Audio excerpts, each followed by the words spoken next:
네, 여러분 안녕하십니까. 엄태함입니다. 네, 오늘 말씀드릴 주제는 박정희 대통령의 한미동맹 관리, 해안과 결단 그리고 전화위복의 성과가 되겠습니다. 네, 우리는 오늘날 정말 어려운 시대를 살아가고 있습니다.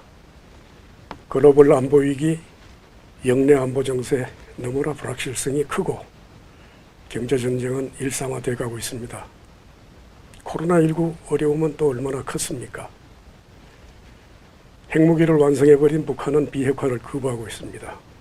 그런가 하면 체제 내구성도 거의 소진되는 듯합니다.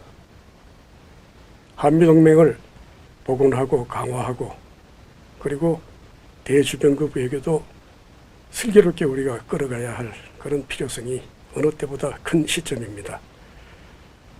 국가재정은 또 불안하고 인구 문제도 또 절박합니다. 안팎으로 닥친 여러 가지 문제가 과거 이승만, 박정희 같은 지도자를 그리워하는 그런 오늘날의 시대입니다. 1945년 우리가 해방을 맞고 뒤이어 국토가 분단이 되어버렸습니다. 1948년 자유민주주의 국가로서 건국을 하고 뒤이어 1950년에는 6.25 전쟁이 일어나고 말았습니다. 전 국토가 잿더미가 되어버렸습니다. 휴전 이후에도 끊임없이 북한은 도발을 자행을 했고 냉전 등등으로 국내외 정세는 불안정하기만 했습니다. 1961년 5.16 혁명으로 그 모든 내외의 불안한 사태를 잠재우고 오늘날의 한강의 기적을 이끌어나간 박정희 대통령의 그 애국 정신이 그리워지는 그런 시점입니다. 잘 아시겠지만 오늘날 대한민국은 1919년 기준 북한 대비 국내 총생산, 국민 총소득 54배, 그리고 무역 규모는 322배를 기록하고 있습니다. 2020년 기준으로 수출입 규모가 1조를 넘어섰으니까 세계 9위 정도 수준입니다. 2020년 세계 GDP 10위권을 기록을 하고 있고 세계 국력 순위는 8위에 해당합니다. 국제 특허 출원은 세계 4위의 규모를 자랑하고 있으며 글로벌 혁신 지수는 10위를 기록했습니다. 금년도 블룸버그 혁신 지수는 세계 1위를 기록했고 세계 군사력 순위는 우리가 6위를 기록하는 그야말로 명실상부 한강의 기적을 이룩한 것입니다. 5천년 역사를, 그 자랑스러운 5천년 역사를 우리가 되돌아보건대 이 5.16 혁명으로 위기를 극복하고 국가 발전에 계기를 마련한 그 계기가 없었더라면 우리가 어땠을까 하는 그런 아찔한 생각이 들기도 하는 겁니다. 그 이후 우리가 그런 한강의 기적을 이룩하기까지 대한민국의 생존과 번영의 핵심 조건은 누가 뭐래도 한미동맹이었습니다. 53년 10월 체결돼 가지고 그 이듬해 11월 발효된 한미 상호방위조약은 6조밖에 안 되는 짧은 조약이었지만 오늘에 이르기까지 대한민국의 안보 그리고 번영을 책임지는 중요한 기제가 되고 있습니다. 5.16 혁명 이후 박정희 정부 시기에 미국이 취했던 일관된 대한정책은 반공, 친미, 민주화를 강조하는 스탠스였습니다. 그런가 하면 박정희 정부의 대미 정책은 우호협조, 불신, 긴장, 갈등, 위기 그리고 때로는 분노가 교차하는 속에 동맹을 제도적으로 실질적으로 제도화하고 내실화한 그런 과정이었다고 볼 수 있겠습니다. 한미관계는 그야말로 냉정한 국제정치의 결과였습니다. 우리가 한미상호방위조약이 한국의 안보를, 번영을 그렇게 지켜왔다고는 하지만 미국은 언제나 한국만을 그렇게 뒷받침하고 지지한 것만은 또 아니었습니다. 1882년 조미 통상수호조약을 체결한 이후에 17년 만에 러일 전쟁이 끝난 후에 카스라데프트 밀약을 통해 조선을 일본의 식민지로 남기고 호련히 떠나버린 미국이었습니다. 2차 대전 후에는 일본이 패망한 이후에는 한반도를 분할 점령하는 데 일조한 미국이었고, 미 군정은 실시가 됐습니다만 모스크바 삼상회의를 통해서 유엔의 신탁 통치안을 가결하기도 했습니다. 1950년 1월에는 에치슨 라인을 설정을 했습니다. 오키나와에서 필리핀으로 이어지는 미국의 극동 방위선을 설정을 했던 것입니다. 대한민국과 대만이 미국의 극동 방위선에서 제외되자 이것은 북한의 남침을 사실상 추대한 것이나 다름없는 실수였습니다. 북한이 쳐내려왔고 6.25 전쟁이 발발하자 미국은 안보 지원을 통해 오늘의 대한민국이 있도록 지원을 하기도 했습니다. 오늘날 한미동맹은 글로벌 영내 역할을 확대해가는 추세에 있습니다. 케네디 행정부 시기 한미관계를 살펴보겠습니다. 신뢰관계를 형성하는 데 역점을 두었던 시기라고 할 수 있겠습니다. 5.16 혁명이 일어나던 그해 1월달 출범했던 케네디 행정부는 한국의 국가재건 최고회의를 인정하면서도 절차적 민주주의를 강조하면서 하루속히 민정이양을 시행할 것을 촉구했습니다. 케네디 행정부가 한국의 5.16 혁명을 반기지 않았던 이유가 두 가지 있습니다. 당시 한국 사회에 번지던 중립화 내지는 용공 분위기였습니다. 1960년 4.19 혁명으로 이승만 정권이 무너지고 나서 대한민국은 자유민주주의 발전을 위해서 노력을 해야 했음에도 불구하고 당시 남한사회에 6.25 이후에 뿌리를 내리고 있던 공산주의자들의 공작과 그리고 김일성의 남북 연방제 통일 방안에 영향을 받은 나머지 중립화, 용공의 분위기가 번지고 있었던 것입니다. 국제적으로는 나스르의 이집트 자유장교단이 쿠데타를 일으켰고 이라크 청년 장교단이 사회주의 혁명 정권을 수립한 바로 그런 시기였습니다. 제3세계 여러 국가들이 민족주의 내지는 좌경화의 물결을 타고 있었던 것입니다. 1946년 유엔의 창설 무렵에 회원국 수는 37개국이었습니다. 그런 것이 1970년 127개국으로 확대가 되었습니다만 그 수많이 생겼던 제3세계 국가들 가운데에 한국처럼 반공을 국시로 하고 차근차근 발전을 이룩한 그런 국가가 드물었던 것이죠.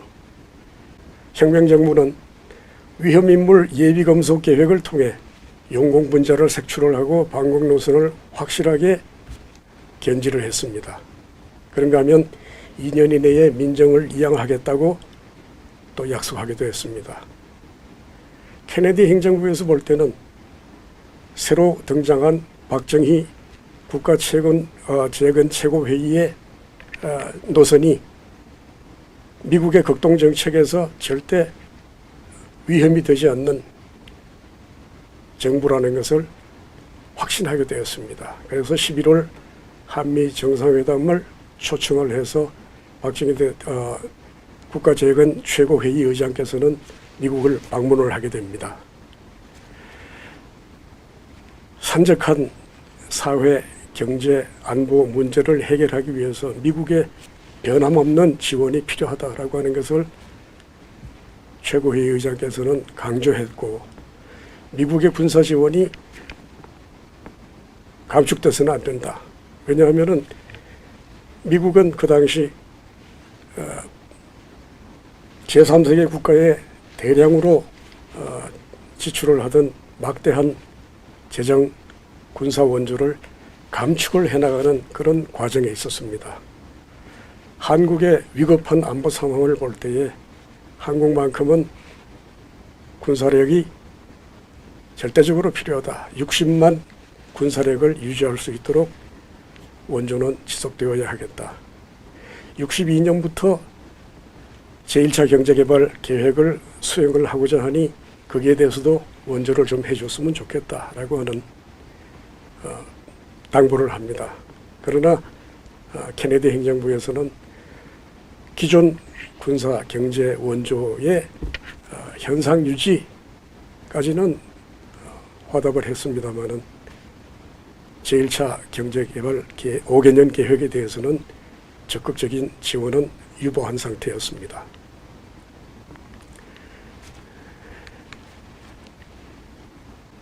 그런가 하면은 케네디 대통령은 한일 국교 정상화를 권유했습니다. 1962년 5월 18일 케네디 행정부의 국가안전보장회의 상설그룹이 작성한 보고서에 따르면 한일 국교 정상화가 미국의 이익에 필수이다라고 하는 이유를 다음과 같이 적시를 하고 있습니다. 한국의 안정에 필요한 경제발전은 미국뿐만이 아니라 일본의 경제 원조가 있어야 가능할 것이다 라고 하는 게 첫 번째였습니다. 그런가 하면은 한국은 경제발전을 통해 일본 시장에 접근을 해서 수출을 하고 경제발전의 동력을 삼아야 한다는 것이 두 번째 이유였습니다. 아시아 자유경제의 단합과 힘을 저해하는 중대한 장애가 사라져야 된다. 지금 이 논리는 오늘날까지도 이어지는 그런 조건이라고 하겠습니다. 그런가 하면 한국이 경제적으로 군사적으로 발전을 함으로써 공산 북한과의 대결에서 더욱 강해질 것이다. 일본과의 수교는 필요하다라고 하는 것을 역설을 했던 것이죠. 그러나 일본은 과거사에 대해서 이런 반구 미안하다는 얘기가 없었다. 박정희 대통령은 유보적인 태도를 견지했습니다. 케네디 대통령과의 정상회담 1년 만에 63년 케네디 대통령이 서거하시게 됩니다. 후임 존슨 대통령과 회담을 하게 되는데 그것은 장례식을 계기로 간단한 정상회담이 진행이 됩니다. 부통령이었던 린던 존슨 대통령이 정권을 계승했기에 한미관계는 매우 우호적이고 대미관계에서도 특별한 조정이 필요하지 않은 순탄한 시기였다고 할 수 있겠습니다. 그런가 하면은 미국이 6.25 전쟁 무렵부터 언급하던 한일 국교 정상화에도 마침내 박정희 대통령이 전향적인 태도를 가지게 되는 것이 바로 이 존슨 행정부 시기였습니다. 그런가 하면은 베트남 전쟁에서도 한국이 참전하겠다는 것을 결정한 그 시기이기도 했습니다. 따라서 존슨 행정부 시기 한미관계는 주한미군 감축을 견제하고 경제개발 지원을 확보하는 그런 데에 대미관계에 역점을 둔 그런 시기이기도 했습니다. 1962년 케네디 행정부 시절부터 주한미군 감축 움직임은 이른바 본격화되고 있었습니다. 이 문제는 케네디 행정부 시절 이후 지금까지도 늘 한국 정부의 최우선 정책 순위로 정착을 한 그런 상태입니다. 북한의 도발이 나날이 자행되고 있던 그 시기에 박정희 대통령의 주한미군 감축에 대한 노심초사 걱정은 이만저만이 아니었던 것입니다. 1960년대 10년간에 걸쳐서 북한이 대남 도발을 한 횟수는 1336회였습니다. 2020 국방백서에서 찾아보시면 확인하실 수 있습니다. 1336회라고 하는 것을 날짜로 따지면 2.7일 만에 한 번. 그러니까 2, 3일에 한 번씩은 북한이 도발을 했던 것이죠. 그런데 북한의 도발이 1966년 이후에 집중적으로 감행됐던 것을 생각하면은 1960년대 후반 한미 관계에 있어가지고 주한미군의 존재라고 하는 것은 한국 정부가 신경을 쓰지 않을 수가 없는 중대한 사안이었습니다. 그 시기에 케네디 존슨 리브케 독일 대통령은 한결같은 목소리로 한국이 대일 국교 정상화할 것을 권유했고 마침내 박정희 대통령은 결심을 하시게 됩니다. 65년 5월 한미 정상회담에서 국교 정상화에 긍정적으로 임하겠다라고 하는 것을 합의한 다음에 62년 한일 기본조약이 체결되었습니다. 그 한일 수교는 한국을 반공정부로 강화시켜서 경제적인 부담을 경감하려던 미국의 욕심이 있었습니다. 한국전쟁 이후에 6.25 전쟁 이후에 경제발전을 했던 일본이 독점 자본을 해외에 진출할 수 있도록 투자할 수 있도록 시장을 갈망했던 일본의 욕심도 있었습니다. 경제 근대화를 하루속히 이룩하고 안보도 굳건하게 하겠다는 박정희 정부의 이해관계도 있었습니다. 이런 여러 가지 이해관계가 일치된 그 결과가 한일 수교였다 이렇게 말씀드릴 수 있겠습니다. 존슨 행정부는 64년 2월 한국 정부의 베트남 파병을 공식 제안을 합니다. 여기에 대해서 한국 정부가 긍정적으로 검토를 하고 약 200여 회에 걸치는 긴밀한 협상 끝에 9월부터 파병을 하게 됩니다. 사실 베트남 파병이라고 하는 것은 6.25 전쟁 직후 이승만 대통령께서도 제의했던 그런 사안입니다. 54년 2월이었습니다. 주한미군 철수를 저지하는 그 목표를 가지고 이승만 대통령도 그것을 제안을 했고 64년 파병을 실시한 박정희 대통령의 결심도 역시 주한미군 철수를 저지하는 데에 일차적인 목표가 있었습니다. 한미 간에 다음과 같은 파병 조건이 합의가 되고 파병이 시작됐는데 우선 한국군의 현대화를 지원해달라. 북한이 침공할 시에는 미군의 즉각적인 개입이 필요하다라고 한미 상호방위조약을 일부 개정을 했습니다. 파병에 소요되는 일체의 경비는 미국이 부담을 해라. 군수품 공급을 위해서 한국 기업의 베트남 시장 진출을 보장해달라 등등이 그 당시에 조건이었습니다. 64년 9월부터 73년 3월 마지막 부대가 베트남을 떠나기까지 8년 6개월간 베트남 파병은 한미동맹을 일방적인 의존에서 대등한 주가국가 간 혈맹 관계로 발전시키고 한국군의 근대화를 이룩하는 발판이 되었습니다.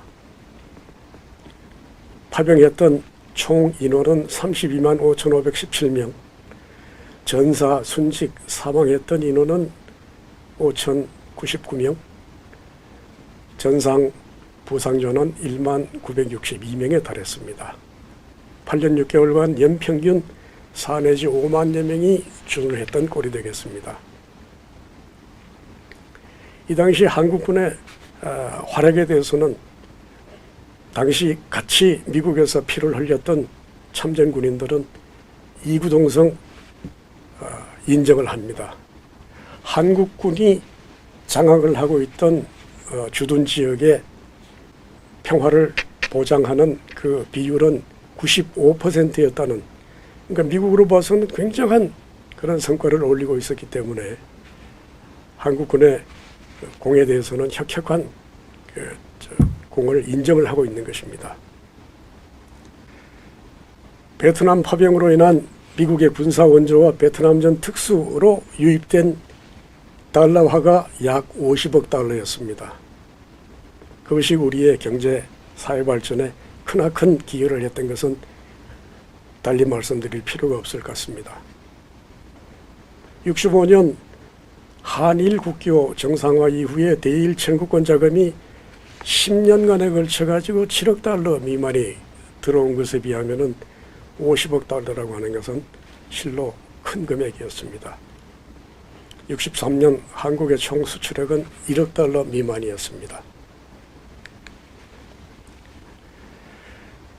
전선행정국까지 밀월기를 이렇게 구가하던 한미동맹이었습니다마는 역동적인 동맹을 발전시켜 나가는 그 과정에 이제 슬슬 갈등 요인이 표면화되기 시작을 합니다. 한미양국은 강대국, 약소국이라고 하는 그 어쩔 수 없이 차이가 나는 그 키높이 때문에 시각과 시야, 그리고 미래에 대한 비전, 그리고 국가 목표가 상이했습니다. 판이했습니다. 그러다 보니 양국의 국익과 정책적인 우선순위는 일치할 수가 없었고, 그로 인해서 한미동맹은 갈등이 생길 수밖에 없었습니다. 4가지 요인이 있습니다. 북한 위협을 판단하는 문제, 미국의 글로벌 안보 전략 변화 때문에, 그런가 하면은 한국 정부에 대해서 군의주의, 인권 문제 등등을 가지고 압박을 하는 문제, 미국의 세계 전략에 따른 주한미군 철수 문제, 이런 것들이 갈등의 요인이 되었던 것입니다. 당시에도 그랬습니다만 오늘날까지 한미 간 갈등 요인을 슬기롭고 정밀하게 관리해 나가는 양국의 노력이 절실합니다. 약간 더 설명을 붙이자면 다음과 같습니다. 북한 위협은 다음과 같습니다. 글로벌 시각에서 판단하고 세계 전략을 추진하는 입장에서 미국이 인식하고 있는 북한의 위협이라고 하는 것, 그리고 북한의 도발을 직접 몸으로 감당해야 되는 한국의 위협 인식은 물리적으로나 정서적으로나 판이할 수밖에 없었지요. 가장 대표적인 사례가 68년 있었던 북한의 3가지 도발 사례입니다. 1월 21일 북한 1,2사군 부대 김신조 일당이 무장공비 청와대 인접까지 침투시켜서 습격을 했던 사건이 발생을 했습니다. 이틀 뒤에는 원산 앞바다에서 정찰 활동을 하던 푸에블로호를 북한이 납포하는 사건이 벌어집니다. 이에 대해서 한국 정부는 당연하게도 단호한 대응을 준비를 했고 격분을 할 수밖에 없었죠. 그러나 한국을 배제한 채 미국은 북한과의 협상에 임합니다. 미국의 논리는 그랬습니다. 강경 대응하는 것은 북한의 전선에 말리는 것이다 라고 하는 것이었죠. 왜냐하니 1954년 이후로 베트남전에 참전을 해가지고 미국이 어려운 시기를 10년 이상 지금 겪고 있는 그 순간이었습니다.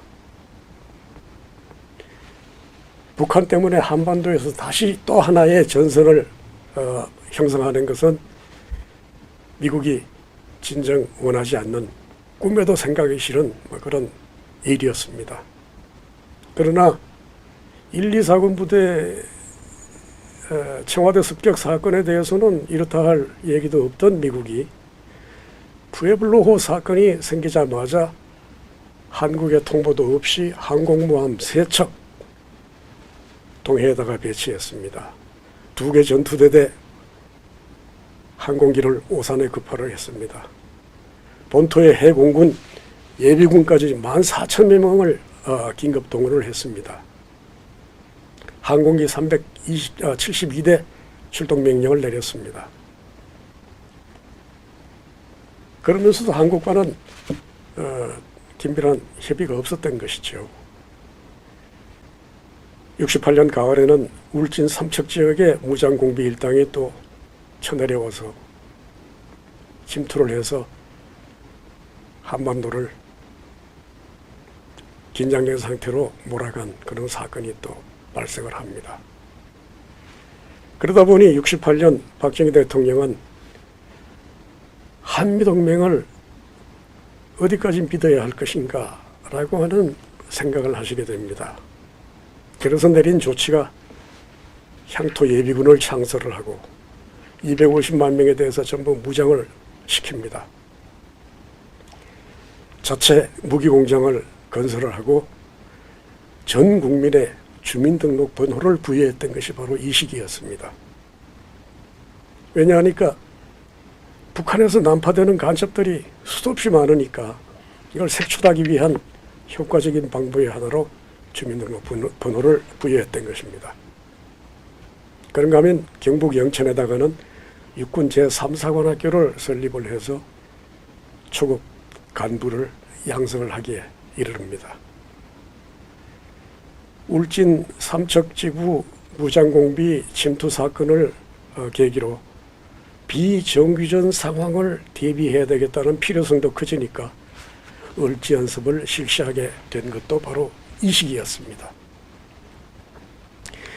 그런가 하면은 미국의 전략 변화 때문에 한미동맹이 갈등을 가지게도 됩니다.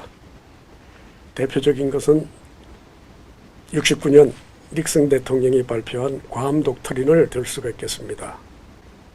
미국은 베트남 전쟁과 같은 전쟁에 향후 개입하지 않을 것이다. 아시아 지역의 위협은 아시아 국가들 스스로 대처할 것을 주문한다. 핵전쟁이 발생한다면 미국이 당연히 개입을 하겠지만 그 외의 안보 위협은 아시아 국가 스스로 대처를 해달라. 그러면서 한국에게는 한국 안보의 한국화를 주문을 했습니다.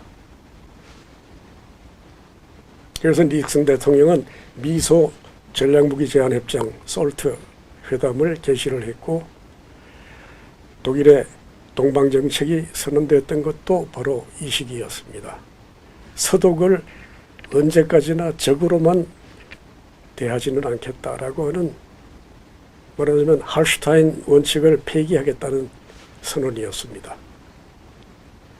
뒤이어서 71년 미중 핑퐁 외교가 거행이 됐고 키신저의 비밀 방중이 수차례 이어진 끝에 79년 수교에 이르게 됩니다. 그런가 하면 71년 6월 주한미군 제7사단 병력 2만 명이 철수하는 사건이 발생을 합니다.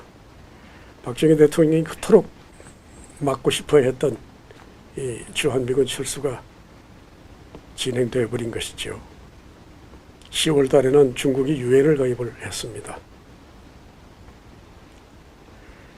괌 독트린 이후의 세계 안보 질서가 소위 긴장 완화 국면으로 급변하는 그 속에서 한반도의 안보 상황은 여전히 긴장 상태가 지속이 되는 상황에 있었습니다. 글로벌 안보 정세는 화해 국면이 지속이 되고 있었지만 한반도에서의 북한의 도발은 심해지고 있는 그 시기에 그러면 박정희 대통령께서는 어떤 결심을 했어야 했을까요? 66년 이후에 북한의 도발이 심화되는 가운데에 7사단 빠져나가고 한국 방위의 한국화를 요구하게 되자 박정희 대통령은 자주 국방을 해야겠다. 그리고 국내 통치 기반도 좀 강화해야겠다는 생각을 하시게 됩니다. 중앙일보 69년 12월 13일자 기사를 한번 보시겠습니다. 정부 수립 이래 20여 년간 장구한 세월, 우리는 미국 없는 한국방위라는 것을 사실상 생각할 수 없었다. 그것과 마찬가지로 앞으로 근본적인 정세 변천이 없는 한 가까운 앞날에 미국 없는 한국방위의 자담이라는 것은 생각하기 어려울 것이다. 주한미군이 감축되거나 철수한다고 할 때 그것이 한국민의 사기와 심리에 미치는 영향은 거대할 것이다. 그와 반면 중공과 소련과 육속되고 있는 북괴의 호전성을 더욱 자극하게 할 것이고, 북괴는 그 시점을 이용하여 미국이 한국 방위에 깊은 관심을 가지고 있지 않다고 오단하여 전면 전쟁을 시도할지도 모른다. 10년, 20년 앞을 내다보는 계획과 단호한 조치가 취해져야 된다라고 하는 것을 중앙일보가 요구하고 있었던 것입니다. 그 당시 한국 사회의 분위기를 잘 보여주는 사례라고 하겠습니다. 박정희 대통령이 안보 환경 변화에 대응하는 차원에서 자주국방을 강조하기 시작을 하고 국내 통치 기반을 강화하기 시작을 하자, 이것은 미국에게 권위주의 정권으로 변하고 있다, 또는 인권 문제가 심각해지고 있다라고 하는 지적을 하게 만드는 압박 요인이 되기도 했습니다. 그것이 한미 간의 갈등 요인이 되기도 했죠. 그 당시에 박정희 대통령은 UN 중심의 국방태세에서 자주국방태세로 전환해야 되겠다. 그래서 1970년 국방과학연구소를 설립을 했습니다. 71년 11월에는 핵무기 개발을 지시를 했고, 12월에는 지대지 탄도미사일 개발을 지시를 했습니다. 78년 안흥시험장에서 발사된 지대지 미사일, 백곰 미사일 이후에 오늘날까지 이르는 한국의 미사일 개발 실적은 그야말로 눈부신 그런 모습입니다. 그런가 하면은 71년 12월 6일 국가 비상사태를 선포를 하고 이듬해에 10월 유신을 단행하게 됩니다. 왜 10월 유신이라고 하는 제2의 혁명을 단행을 했을까요? 한 사례로 1971년 대선에서 신민당의 김대중 후보가 내세웠던 공약을 한번 살펴보십시다. 예비군을 폐지하고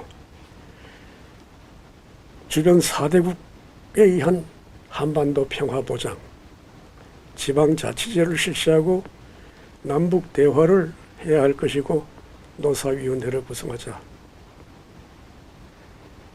박정희 대통령이 느끼던 그 당시의 심정은 5.16 혁명을 단행하던 그 시기 혼란하던 북한의 공작에 의해서 남한 국민들의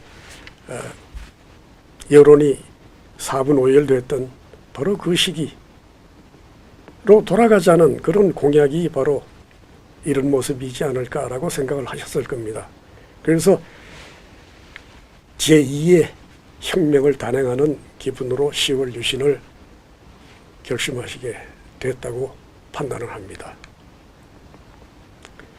그런가 하면은 주한미군 철수 문제가 한미 동맹을 갈등으로 몰아넣는 아주 중요한 요인이 되고 있습니다. 한국에 있어서 주한미군의 1차적인 임무는 어디까지나 한반도 안정, 북한 도발 억제입니다. 그러나 미국의 입장에서 주한미군은 글로벌 전략과 연동해서 운용하는 영내의 전초부대에 불과합니다. 그래서 주한미군의 전략적인 중요성은 한반도의 지정학적인 가치와 연동해서 결정이 될 것입니다. 미국의 세계 전략과 영내 안보 환경 변화에 따라서 주한미군의 가치와 병력 수 혹은 전면 철수 여부도 언제든 미국이 판단을 내릴 수가 있는 문제인 것이지요. 그동안 한국 정부는 사전 통보 내지는 사전 협의 없이 늘 사후에 통보가 되는 주한미군 정책 때문에 대응에 상당한 어려움을 겪어왔습니다. 뭐 오늘날까지 마찬가지 문제지요. 7사단 철수와 같은 주한미군 정책 변화에 대한 대응 차원에서 그렇다면은 북한과도 전쟁이 없는 상태를 만들어 봐야 되지 않겠느냐 하는 필요성을 느끼고 71년, 72년 남북 대화가 추진되기도 했습니다만은 북한과 남한 모두 준비가 없었기 때문에 각각 북한은 북한대로 남한은 남한대로 권위주의 통치기구를 강화하는 부실만 되었을 뿐 성과가 없었으면 우리가 이미 목격한 바 그대로입니다. 그런 네 가지 요인 때문에 한미동맹이 발전해 나오는데 상당한 어려움을 겪기 시작한 것이 바로 존슨 행정부 시기부터였다라고 말씀드릴 수 있는 겁니다. 보시는 것처럼 한국전쟁 휴전이 되던 그 무렵 32만 5천 명까지 올라갔던 주한미군은 2008년 이명박 대통령 시기 향후 더 이상의 감축은 없이 현 수준으로 유지하기로 하자라고 합의한 그 상태 그대로 오늘날까지 2만 8,500명 수준으로 이어지고 있습니다. 1969년 출범한 닉슨 행정부 시기의 괌 독트린은 후임인 포드 행정부에서도 그대로 승계가 되어서 이어집니다. 그렇기 때문에 한국의 대미 정책에 대해서는 그다지 크다란 변화가 없었다고 말씀을 드릴 수 있겠습니다. 포드 대통령은 닉슨 대통령이 즐겨 사용하던 대땅트라고 하는 개념, 그것은 코인드, 억지로 만들어낸 개념이기 때문에 그것보다는 힘을 통한 평화라고 하는 것을 강조를 했습니다마는 대외 정책의 기조에는 변화가 그다지 없었다고 할 수 있습니다. 74년 소련 브레즈네프 서기장과 전략 무기 제한 협상을 시작을 했고 79년 솔트 1으로 결과가 이어집니다. 75년 8월에는 유럽안보협력회의에서 헬싱키 최종협정서를 채택함으로써 유럽에서의 안보 질서를 고착시키는, 평화를 안정화시키는 중요한 계기를 마련하기도 합니다. 마찬가지로 포드 행정부 시기에 한반도 안보 상황은 매우 엄중했습니다. 74년 8월 15일 제1조총연계 문세광이 유경수 여사를 저격해서 사망하게 만든 사건이 벌어집니다. 11월에는 제1땅굴이 발견되었고 서해상에서는 남북 해군 간의 실탄 교전이 발생하기도 했습니다. 75년 4월 베이징을 방문한 김일성은 남한 정부는 곧 붕괴하고 전 세계적으로 마르크스 레닌주의가 승리를 거둘 것이다 라고 언급을 했습니다. 당시 주한미군 대사, 미국 대사 리처드 스나이더 대사는 지금과 같은 상황에서 주한미군 추가 감축안이 진행이 된다면 한반도 안보 상황을 매우 저해할 것이다 라고 재고를 건의합니다. 그런가 하면은 국제적인 요인도 주한미군 철수 일정을 늦추는 계기가 됩니다. 75년 4월 30일 베트남이 공산화되기에 이르릅니다. 그러다 보니 한국, 태국, 일본, 대만에서 미군을 감축해 나가던 포드 행정부가 조금 늦춰야 되겠다라고 하는 결정을 내리게 되는 것이죠. 76년 8월 판문점 도끼 만행 사건이 벌어지자 미국의 분노는 또 극에 달했고 주한미군 철수는 사실상 연기되는 그런 계기가 됩니다. 한국에 대한 안보 공약을 약화하는 것이 바람직하지 못하다고 하는 판단을 한 포드 행정부는 아시아 정책을 전반적으로 재검토할 것을 생각을 하게 됩니다. 그래서 그 결론에 따라서 주한미군 철수를 당분간 고려하지 않는다. 한미연합 1군단 해체 그리고 비무장지대 미군 소대 철수 계획을 백지화한다라고 결정을 하기에 이르죠. 하지만 이 76년 이 당시까지만 놓고 보면은 베트남 전쟁에서 그 오랜 기간 22년 이상을 미국이 전쟁을 했음에도 패배를 하고 물러나 버린 이것은 미국의 자존심에 엄청난 상처를 주었습니다. 왜 미국의 젊은이들이 저 이역말린 밀림 속에서 저렇게 죽어가야 했느냐. 한국전쟁에 이어서 2차 대전에 이어서 한국전쟁에 이어서 베트남 전쟁까지 이제는 전쟁이 좀 지긋지긋하다라고 미국의 여론이 돌아갔던 그 시기였습니다. 그러다 보니 1976년 대선 과정에서 민주당의 지미 카터, 조지아 주지사였던 지미 카터 후보는 한국으로부터 핵무기를 전면 철수하겠다. 미 지상군 역시 전면 철수하겠다. 1914년 이후 미국이 지배하고 있던 파나마의 파나마 운하, 파나마 카날을 좌우해서 8km 파나마 카날 존이라고 하는 운하지대를 미국이 지배하고 있었는데 그것도 파나마에 돌려주겠다. 왜냐하니까 파나마에서 미 제국주의를 반대하는 데모가 연일 시끄러웠던 그 당시였기 때문입니다. 그래서 미국은 해외에 나가 있는 미군을 전부 불러들이고 자유, 인권, 민주를 강화하는 정책을 펴나가겠다. 그래서 그 카터 후보의 그 전략은 먹혔고 당선하게 됩니다. 카터 행정부와의 갈등은 한미동맹에 있어서 가장 큰 위기 상황에 도달했던 그 시기입니다. 트럼프 행정부에 와서 비슷한 상황이 있긴 했습니다만은 카터 후보가 대통령에 당선이 됐다라고 하는 그 소식을 전한 1976년 11월 둘째 주 화요일 신문에서는 그러니까 23일 한국신문이 되겠죠.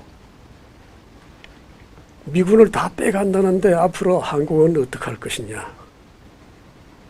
북한의 도발은 저렇게 계속되고 있는데 우리는 앞으로 어떻게 해야 될 것이냐. 아주 극도로 침체된 걱정하는 그런 모습이 각 신문에서 대문짝만하게 실렸던 기억이 새롭습니다. 그 지긋지긋한 전쟁이 오랜 기간 지속되고 그것을 전부 획기적으로 변전시키겠다고 하는 그 공약을 내걸었던 카터 대통령이기 때문에 취임 직후의 정책 노선은 안보보다는 도덕, 인권, 자유민주주의를 강조하는 그런 노선을 택하게 됩니다. 대통령 훈령 12호를 5월 달에 한국 정부에다가 전달을 함으로써 주한미군은 82년 말까지 전 인원을 철수할 것이다 라고 압박을 합니다. 그런가 하면은 그 당시 투옥되어 있었던 김대중, 김지하 등 인사들을 석방을 하고 긴급조치 구호 해제를 해라 라고 요구를 하게 됩니다. 박정희 대통령은 선보완 후 철수 원칙을 지켜다오 라고 강력하게 요구를 했습니다. 그 요구가 얼마나 강력했던지 미국으로서는 그것도 일리가 있다라고 받아들여서 절묘하게 한미연합군사령부 CFC가 1978년 창설되기에 이릅니다. 주한미군 철군 정책을 한국 정부로서는 수용하면서도 우리 안보 자산을 획기적으로 향상시킨 절묘한 조치였습니다. 그야말로 전화위복의 동맹관리 사례라고 할 수 있겠습니다. 1970년대 초에 중국은 북한의 진주에 있던 중공군을 전부 중국으로 복귀시키게 됩니다. 그리고 나서 유엔을 통해서 중공군이 다 물러났으니 한국에 있는 유엔사도 해체해야 될 것이 아니겠느냐라고 하는 주장을 합니다. 북한 역시 강력하게 같은 주장을 합니다. 외교적으로 한국이 수세에 몰리는 중요한 주제가 바로 이것이었습니다. 여기에 대응하는 좋은 조치가 되기도 했던 것이 바로 한미연합군사령부 창설이었습니다. 한미연합군사령부는 동률 보직 원칙에 따라 편성이 됩니다. 모든 부서에 한국군과 미군 장교들이 같은 수로 나란히 책상을 같이 하고 앉아가지고 연합작전 계획을 구성을 하고 전시에 미국에서 증원되는 부대를 어떻게 전개할 것인가 계획도 짜고 그 전시의 군사계획은 또 어떻게 수행해 나갈 것인가를 힘을 모아 발전을 시킵니다. 연합합동훈련도 거기에 따라 실시를 하게 됩니다. 한 가지 구별을 하실까요? 연합훈련과 합동훈련이 어떻게 다른지 아십니까? 연합훈련이라고 하는 것은 한국과 미국 다른 두 나라가 힘을 합쳐서 훈련을 실시할 때 그것을 연합훈련이라고 얘기를 합니다. 합동훈련이라고 하는 것은 다른 국가가 아니고 육군, 해군, 공군이 힘을 합쳐서 훈련을 실시하는 것을 합동훈련이라고 합니다. 그러니까 한국 정부가 국방부 산하에 합참이 있는 것처럼 합참은 육해 공군을 어떻게 전쟁을 수행할 것인가라고 하는 것을 지휘하는 조직이죠. 그러고 보니 연합 합동훈련을 실시한다라고 하는 것은 한미 간에 연합하여 육해 공군을 아우르는 훈련을 실시하게 된 것입니다. 한미연합사에서 연합작전계획, 정원부대 전개계획, 전시 군수계획 등등을 발전시켜서 그것을 실제 어떻게 가동을 시킬 것인가라고 하는 훈련을 실시하게 되는 것이죠. 그것을 위해서 전평시에 미국은 갖가지 정보 통신 지원을 해주게 됩니다. 우주자산 마찬가지로 미국의 상당한 지원이 진행이 되고 있습니다. 일본의 안보 전문가들은 미일 동맹이 물론 강하다고 얘기는 하지만 한국의 한미동맹에 가지고 있는 저 한미연합군사령부 CFC의 시스템을 몹시도 부러워하는 그런 상황입니다. 취임 이후에 82년까지 주한미군을 전부 철수하겠다라고 하는 것을 통보한 카터 대통령은 그것을 최종적으로 통보하기 위해서 79년 6월 달에 한국을 방문하게 됩니다. 그 당시 카터, 박정희 양 정상회담은 날선 공방이 전개되었던 한미 간 역대 최악의 정상회담으로 기록되어 있습니다. 그러나 한미동맹은 이렇게 간단하게 조정되거나 변화할 수 있는 게 아니죠. 당시 박정희 대통령은 71년 주한미군 7사단이 철수한 직후부터 나머지 주한미군의 병력도 궁극적으로는 철수할 수밖에 없을 것이다 라고 얘기를 하고 여러 가지 대비책을 강구했습니다. AD1을 설립을 했고 예비군도 만들고 등등 이미 차근차근 준비를 해왔던 것이죠. 카터 대통령의 주한미군 철수, 저거는 지금 판단컨대 수용할 수밖에 없을 게 아니겠느냐라고 판단을 하고 보완책을 준비했던 것입니다. 그래서 핵무기 개발 그리고 탄도미사일 개발을 지시하는 한편 80년대 말까지는 전투기 고도 전자무기까지는 안 되더라도 나머지 모든 무기는 국산화하고 양산체제로 도입을 하자라고 하는 자주국방 목표를 설정을 했습니다. 그 모든 계획 그리고 그 모든 조치는 결국 주한미군의 전면 철수를 전제한 조치였다고 봐야 되겠습니다. 그것을 잘 알려주는 사례가 한 가지 있습니다. 77년 3월이라고 하면은 한미 정상회담이 예정되어 있지도 않은 그 시점이었습니다. 그때 박정희 대통령께서 청와대에서 정부 여당 연석회의를 개최하고 다음과 같이 언급을 합니다. 방위세로 재원이 확보되는 대로 전력전강 5개년 계획으로 확대 발전시켜 북한과 1대1 대결의 경우 저지 경멸할 수 있는 자주국방 능력을 배양할 계획입니다. 율곡 계획만 완성되면 북한은 우리 힘으로 저지할 수 있습니다. 주한미군을 빨리 가라고 할 필요는 없지만 간다는 데 가지 말아달라고 애걸할 필요도 없습니다. 아직은 우리의 국력이 미약해서 그들이 업신여기지만 4, 5년 뒤에 우리 국력이 강해지면 나가라고 해도 안 나가고 오히려 계속 주둔하겠다고 할 것입니다. 4년 내에 마지막 부대가 떠나달라는 것만 얘기하고 구차하게 호소하는 따위의 말은 하지 마세요. 미국 측에서 철수 계획을 가져오면 그 방법과 절차는 협의할 수 있지만 철수 자체는 기정사실로 받아들인다는 것을 우리 정부나 야당이나 딱 떨어지게 말해야 합니다. 어느 정도 결단을 하고 계셨다는 얘기가 되겠습니다.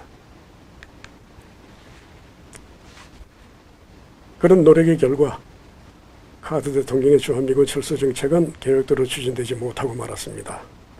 한반도의 안보 문제가 대두될 때 미 의회가 초당적으로 민주공화 할 것 없이 상원하원 할 것 없이 역대 한국을 지지하고 철군을 반대했던 그 분위기를 카터 대통령이 이해하지를 못했습니다. 또한 카터 대통령은 철군 정책을 결정하기 이전 단계에서 의회와 조율을 하지 않았던 것도 굉장한 실수였습니다. 그런가 하면은 당시 유엔사 참모장이었던 존 싱글러브 장군이 대놓고 철군을 반대하다가 미국으로 소환돼서 옷을 벗는 사건도 있었습니다. 군부의 반대도 엄청 심했습니다. 국방부와 CIA 등 각종 정보당국이 정밀하게 정서를 판단해 보건대 그 당시 북한의 전력이 상당히 증강되었다고 평가할 수밖에 없는 결론을 도달하게 됩니다. 그래서 방한한 카터 대통령에게 떠나기 직전 박정희 대통령이 철군 정책 조정을 염두에 두고 한국의 국방기밀을 정액을 하겠다. 6개월에 걸쳐서 정치범 180명도 석방을 하겠다라고 승의를 보여 카터 대통령도 어느 정도 마음을 풀고 한국 땅을 떠나게 됩니다. 한국 국방비를 정액한 그 문제는 북한이 국방비를 예산의 20%까지 쓰고 있는데 한국은 왜 6%밖에 쓰지 않느냐라고 카터 대통령이 몰아붙였던 거죠. 한국 군인을 좀 증강을 시켜가지고 한국군이 좀 많은 역할을 하면 될 것 아니냐라고 하는 얘기였습니다. 경제도 어느 정도 발전을 했지 않느냐라고 하는 얘기죠. 박정희 대통령은 우리가 60만으로 병력을 제한하고 있는 것은 미국 때문이었다. 무슨 말씀인가 하니 6.25 이후에 한국이 60만으로 병력을 제한하고 있던 것은 미국의 대규모 원조를 받아서 우리가 군을 유지하고 있었기 때문에 100만, 200만도 유지할 수 있었겠지만 그러면 미국이 그만큼 부담이 클 수밖에 없었지 않느냐. 그러니 미국과의 관계를 고려하고 한국도 어느 정도 책임을 져야 된다라고 하는 그 점에서 한국은 병력을 60만으로 조정을 하고 있다. 향후에 더 증강을 시킬 그런 생각도 있습니다마는 그 경우에는 우리가 미국과 긴밀하게 사전 협의를 하겠다. 라고 설명을 한 거지요. 한국 안보 상황에 대해서 전혀 이해를 하지 못하고 인권을 강조했던 카터의 논리가 깨지는 순간이었습니다. 그래서 미국으로 돌아간 카터는 7월 20일 주한미군 병력을 동결한다고 발표를 함으로써 주한미군 철수 문제는 일단락이 됩니다. 당시 주한미국 대사였던 윌리엄 글라스틴은 카터 대통령의 철군 정책 때문에 대사관에서 엄청난 고생을 했던 분입니다. 그분이 쓰신 회고록을 보시면은 카터의 주한미군 철군 정책은 명백한 정책 오류였다라고 제목을 붙입니다.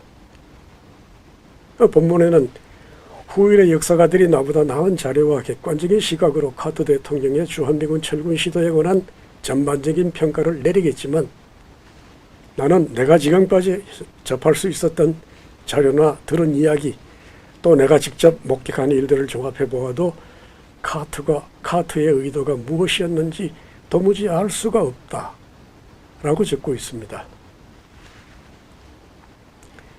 카터 행정부 내에서도 의회는 의회대로 불만이 있었고 일선에 나와 있는 미 대사관에서조차 그 정책에 대해서 상당한 회의적인 시각이 있었다는 것을 우리가 알 수가 있습니다.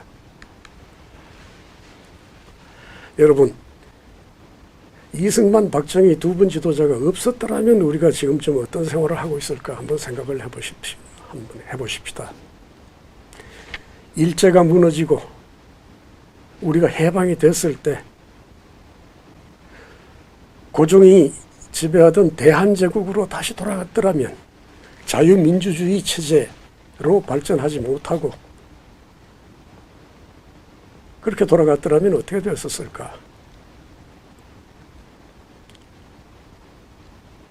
60년 4.19 혁명 직후에 김일성이 남북연방제 통일 방안을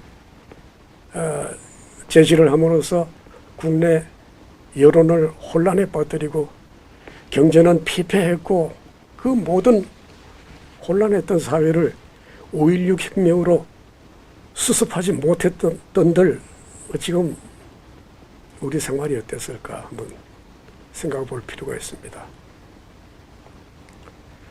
미국과의 오랜 세월을 때로는 우호와 협조가 불신과 긴장이 갈등과 위기가 교차하는 속에 또는 분노를 겪으면서도 이 동맹을 성공적으로 잘 관리해왔던 그 역사가 없었더라면 오늘날 우리가 어떤 사회에 살고 있을까요?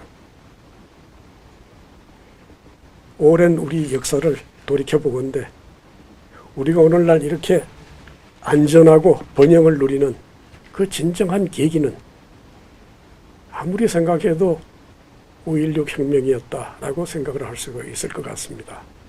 물론 그 이전에 전제군주제를 자유민주주의 공화국으로 발전시켜 나온 우리의 건국의 아버지 이승만 대통령의 공로도 인정을 해야 될 겁니다. 오늘날 우리는 박정희 대통령의 그 소중한 유산을 제대로 평가하고 자주 되새기고 끝없이 되새기고 후손에 알려야 되겠습니다. 그것이 이 시대를 살아가는 우리의 의무일 것입니다. 들어주셔서 감사합니다. 여러분 감사합니다.